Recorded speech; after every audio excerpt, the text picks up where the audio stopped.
Hello everyone and welcome back to my channel. It's Danielle Diaz here at Dino Danielle Designs, and today we are going to be making a very cute and simple treat. This holds 3 Ghirardelli chocolate squares perfectly on the inside, and we are going to be using the Heal Your Heart and Corner Bouquet stamp sets from the Celebration catalog. So the Celebration items are only available from January 5th to February 28th. So we're coming up on that deadline pretty soon. These two are both level 1, free with a $50 purchase, as well as some Oso Ombre paper, which you can very easily match up with this project. We are using the Dragonfly DSP, but the Oso Ombre paper works perfectly for it as well. All right, so if you have not prepared the items, these are the items that you'll need. You'll find all the measurements on dinodanielledesigns.com. You can check the blog post for this week's project, or you can check the recipe cards, and all the cards for any of the projects I've done will be there as well. As always, if you like the content you see here, please like this video and hit that red subscribe button. So pause if you need some time to get prepared. If not, let's go ahead and get started.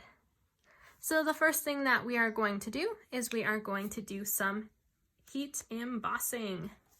If you haven't done heat embossing before, you are in for a real treat. We are going to be using our heat tool right here. Let's bring this in.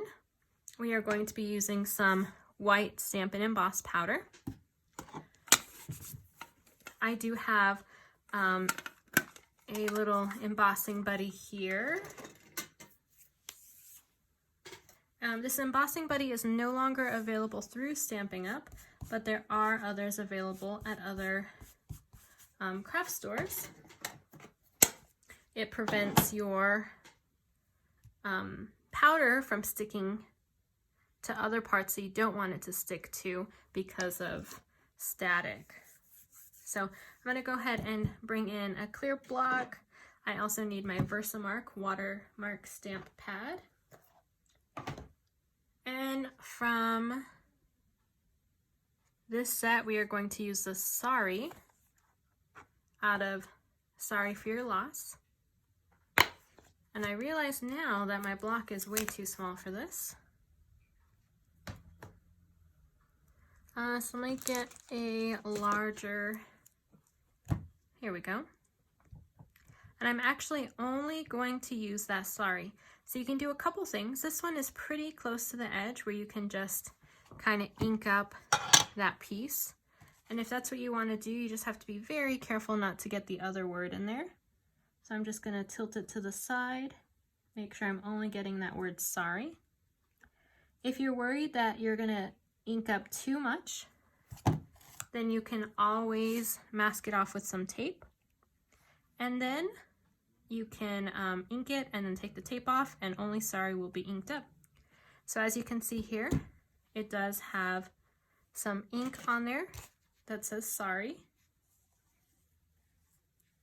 If you like the way it looks, you could always just let it dry that way, but I want to add some fun to this project.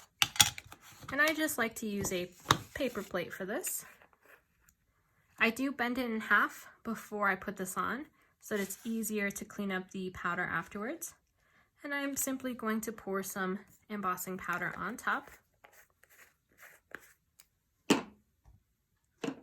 And I'm going to pick this up. And there we go. And I like to kind of flick it to flick off any extra powder that's just hanging out. And I'm going to use my Take Your Pick tool to hold it down because it does get kind of hot, so I don't want my fingers to be too warm. And I'm going to power on my heat tool, let it get warm just a tad. And I'll hold this down. All right, I think we're ready.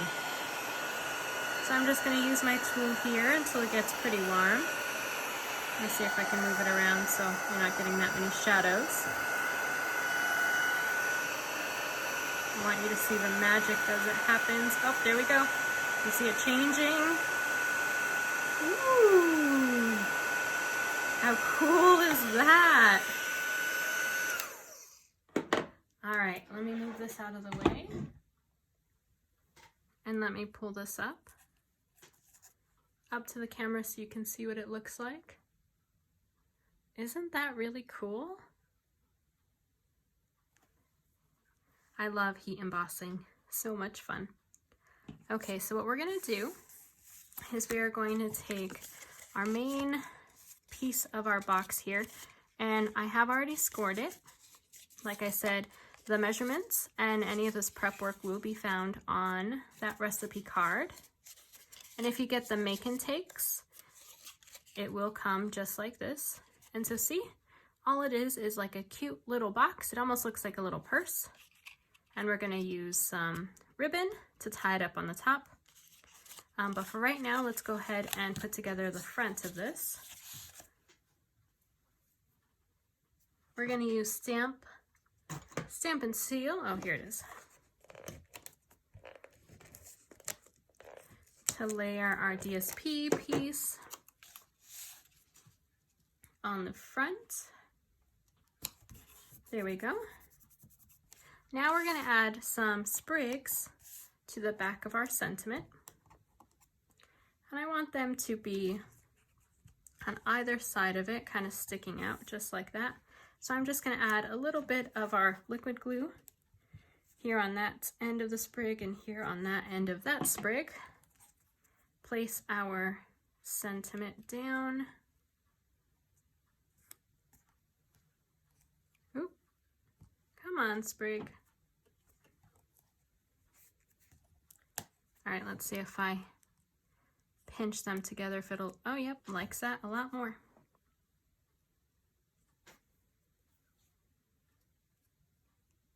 There we go. Beautiful. Let's add a couple dimensionals on the back of this.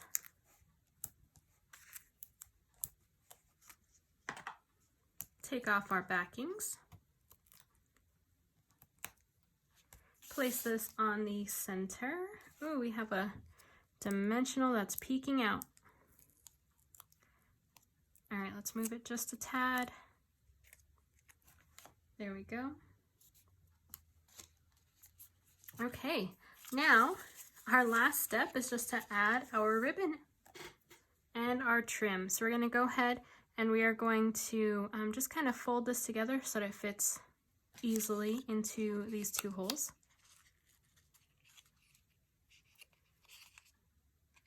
And actually, to add a little bit of strength to this, I am going to add a little bit of Stamp and Seal just so that these two pieces stay stuck together. You know, the ribbon can come untied, it can loosen up, and we don't want those chocolates to move. We don't want to lose any Ghirardelli squares. Okay, so let's go ahead and pinch that. It's going to get a little frayed. If you don't like the frayed look, you can always trim it. Okay, so we're going to pull that through. All right, and we're just going to slide our Mossy Meadow trim right underneath. And I am simply going to tie a bow as I hold our ribbon below.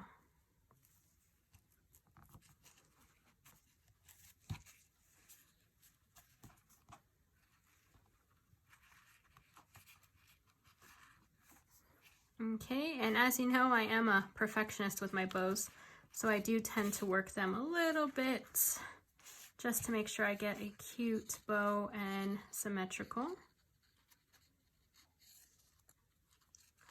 All right, and I am going to trim this side.